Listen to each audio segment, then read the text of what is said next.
दादा चाय देना।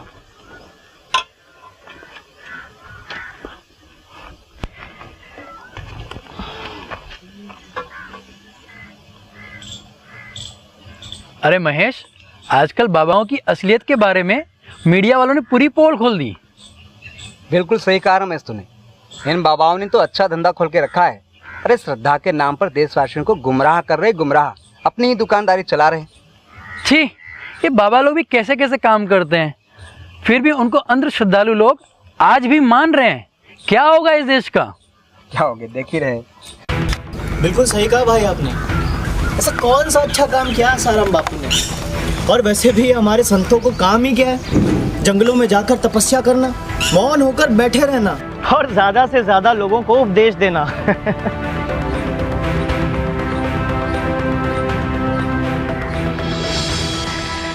अगर करना ही है तो हिंदुओं को लालच देकर दूसरे धर्म में घसीटना। क्या?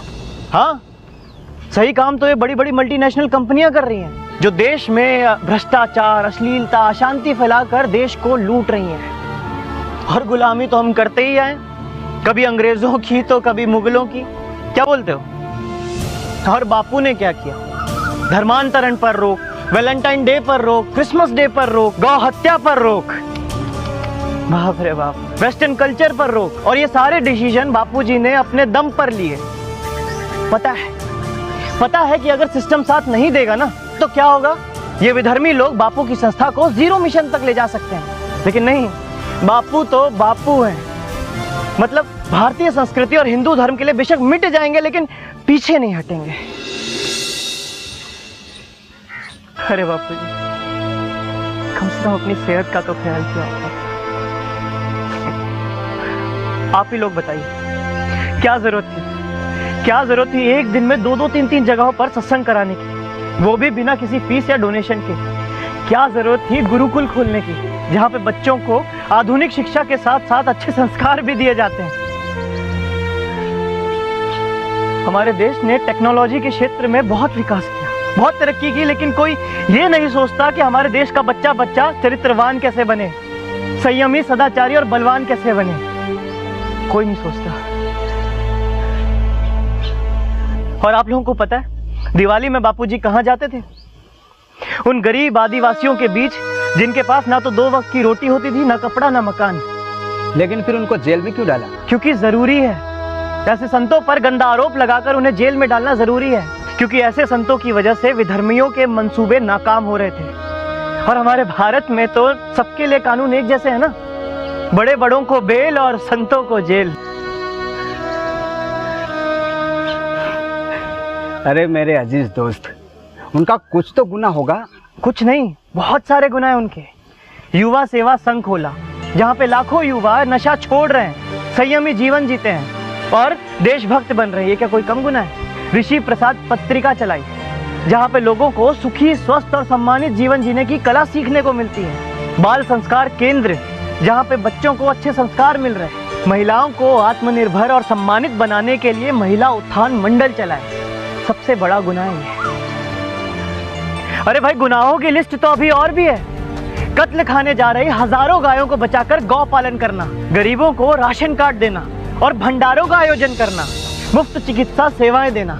अरे भाई, तुम तो समझदार हो, कुछ समझाओ इनको जरा। पर बाबाओं को संपत्ति की क्या जरूरत है? हाँ, ये बात तुमने एकदम ठीक कही। संपत्ति की जरूरत तो धर्मांतरण, नशाखोरी, भ्रष्टाचार, अश्लीलता फैलाने वाले लोगों को है ना? इन सब पर रोक लगाने वालों को और इतनी सारी सेवा करने वालों को कहाँ जरूरत है संपत्ति की? हाँ, लेकिन फिर उनके पीछे कौन लगा है? नंबर 1, जो लोग भारत को फिर से गुलाम बनाना चाहते हैं और अपना धर्म भारत में फैलाना चाहते हैं, ऐसी विदेशी मिशनरियां।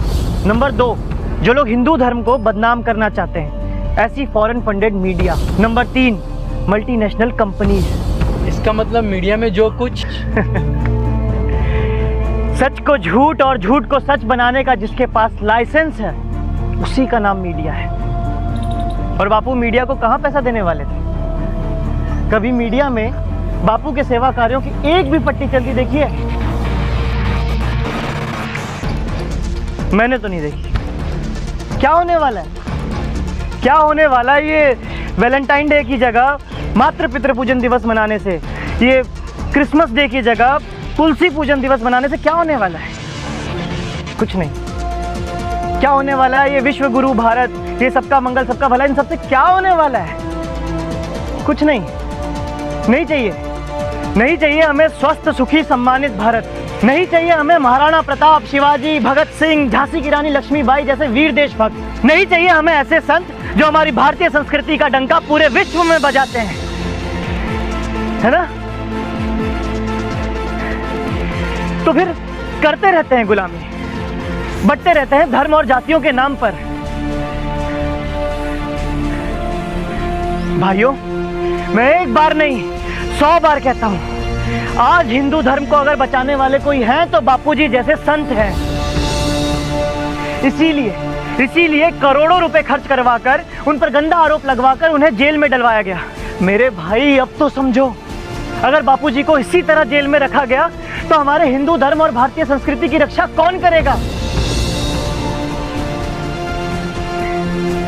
फिर अपने देश में घोर अपराध बढ़ते जाएंगे और फिर हमारा देश कभी भी विश्व गुरु नहीं बन सकता। सच कहता हूं, अगर जल्दी बापूजी बाहर नहीं आए तो आने वाले 100-200 साल तक ये लड़ाई लड़ने वाला और कोई नहीं होगा। फिर करते रहना, मेरा भारत महान, मेरा भारत महान। तो फिर बाबा जी जेल में क्यों है? बापूजी जेल में है क्योंकि वो एक हिंदू संत है। बापूजी जेल में है क्योंकि वो सनातन धर्म और संस्कृति के लिए लड़ते हैं। बापूजी जेल में है क्योंकि वो धर्म को मानते हैं, धर्मांतरण को नहीं। बापूजी जेल में है क्योंकि वो राष्ट्र को मानते हैं, राजनेता को नहीं। बापूजी जेल में है क्योंकि हम निष्क्रिय हैं। बापूजी जेल में है क्योंकि बापूजी निर्दोष हैं। अगर दोषी होते तो कब के बाहर होते? प्रशासन निर्दोष, मीडिया निर्दोष, नेता निर्दोष, न्यायालय निर्दोष। अपने आप को निर्दोष कहने वाले लोग निर्दोष हैं कि नहीं मैं नहीं जानता, लेकिन बापूजी निर्दोष थे, हैं और रहेंगे। और मेरी नजर में बापूजी जेल में है ही नहीं। जेल में है तो हमारे देश की अस्मिता, संस्कृति और धर्म। फिर भी लोग उन्हें क्यों मानते हैं?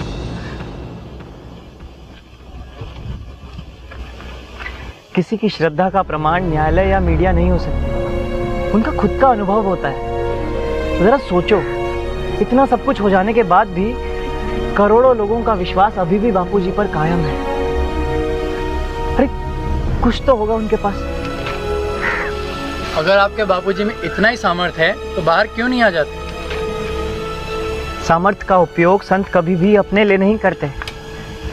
जैसे जगत गुरु शंकराचार्य की मां की अंत्येष्टि के लिए गांव वालों ने उन्हें लकड़ी तक नहीं दी थी, ऐसे ही तुकाराम जी महाराज सामर्थ्यवान होते हुए भी अपने कीर्तन में पत्थर के झांझ का उपयोग करते थे। ऐसे ही संत ज्ञानेश्वर, बुद्ध भगवान आदि भी थे। अरे कबीर जी को भी तो जेल जाना पड़ा था। और तो और संत तो क्या, भगवान होते हुए भी श्री राम जी नागपाश में बंद गए थे। हमारी दुनिया के लोगों, संतों ने तुम्हें क्या क्या दिया और तुम संतों को क्या दे रहे हो? सही बात। शंकराचार्य जी को भी झूठे आरोप में फंसाया गया था, फिर वो निर्दोष बरी हुए। ऐसे ही साध्वी प्रज्ञा, स्वामी असीमानंद को भी निर्दोष बरी किया गया। बापूजी को भी फंसाया गया और वो भी जरूर निर्दोष बरी होंगे। और याद रखो, चाहे जो कुछ भी हो जाए, भारत विश्व गुरु बनकर ही रहेगा।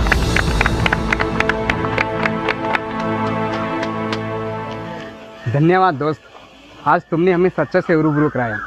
थैंक्स। और आपका नाम, आपकी पहचान? मेरी पहचान है मेरी संस्कृति, मेरा Sanatan Dharma. And I support Asaram ji Bapu.